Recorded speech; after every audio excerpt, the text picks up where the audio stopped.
Hello friends, இன்றைக்கி ஷோபா லாகில் பாருங்கள். இன்றைக்கி வந்து அரிசி லட்டு செய்ய போகிறேங்க. அதுக்கு பாருங்கள், இட்லி அரிசி இருக்குல்ல, அந்த இட்லி அரிசி வந்து எடுத்து வச்சுருக்கேன், ஒரு 200 கிராம்.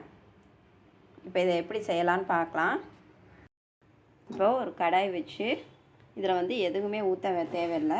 இந்த அரிசியை மட்டும் கொஞ்சம் கொஞ்சமாக போட்டு வறுத்து எடுக்கணுங்க. நல்லா பொரிய விட்டு வறுத்து எடுக்கணும். பாருங்கள், கொஞ்சம் கொஞ்சமாக பொரிஞ்சு வருது எல்லா அரிசியும்.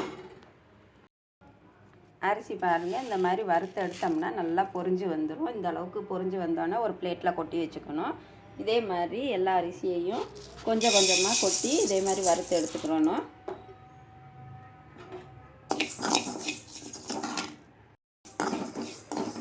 கருகாமல் இந்த அளவுக்கு நல்லா வறுத்து எடுக்கணுங்க. வறுத்ததுக்கப்புறம் இந்த மாதிரி ஒரு பிளேட்டில் கொட்டி நல்லா ஆற வைக்கணும்.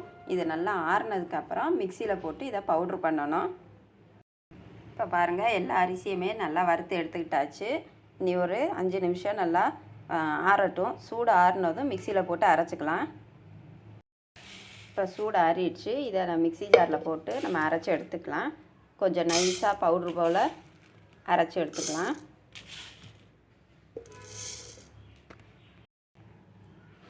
இந்த மாதிரி கொஞ்சம் கொரகொரப்பாக அரைச்சிக்கிறோனுங்க. ரொம்ப நைஸாக இல்லாமல் கொஞ்சம் கொரகொரப்பாக அரைச்சிக்கணும். இன்னும் பேலன்ஸ் இருக்கிறதையும் அரைச்சிக்கலாம்.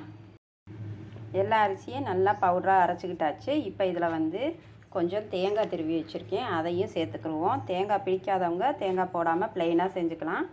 நான் வந்து எங்களுக்கு தேங்காய் ரொம்ப பிடிக்கும், அதனால் தேங்காயும் கொஞ்சம் சேர்த்துக்கிறேன். அப்புறம் இதுக்கு இனிப்புக்கு நாட்டு சர்க்கரை வச்சுருக்கேன். அது இதுக்கு எவ்வளோ தேவையோ அந்த அளவுக்கு நாட்டு சர்க்கரை சேர்த்துக்கிறேன். நாட்டு சர்க்கரை இல்லைன்னா வெல்லம் சேர்த்துக்கலாம். அதுக்கப்புறம் சீனி கூட சேர்த்துக்கலாங்க. நான் இன்றைக்கி நாட்டு சர்க்கரை இருக்கிறனால நாட்டு சர்க்கரை ஒரு 5 ஸ்பூன் சேர்த்துக்கிறேன். இதுக்கு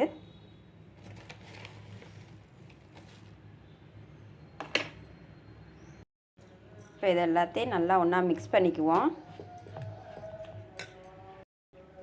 இது எல்லாம் சேர்ந்ததுக்கப்புறம் கொஞ்சம் தண்ணி விட்டு நல்லா பிசைஞ்சு எடுத்தோம்னா நல்லா சூப்பரான அரிசி லட்டு ரெடி ஆயிருங்க.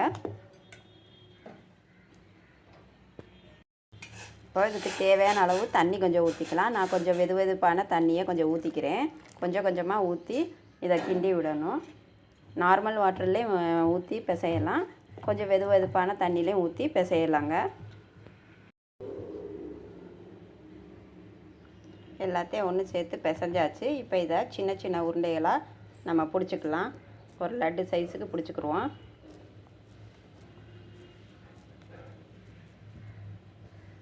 பாருங்கள், நல்லா சூப்பரான அரிசி லட்டு ரெடி ஆகிடுச்சு. பாருங்கள், இது மாதிரி எல்லாத்தையும் உருண்டையாக பிடிச்சிக்கிடுவோம்.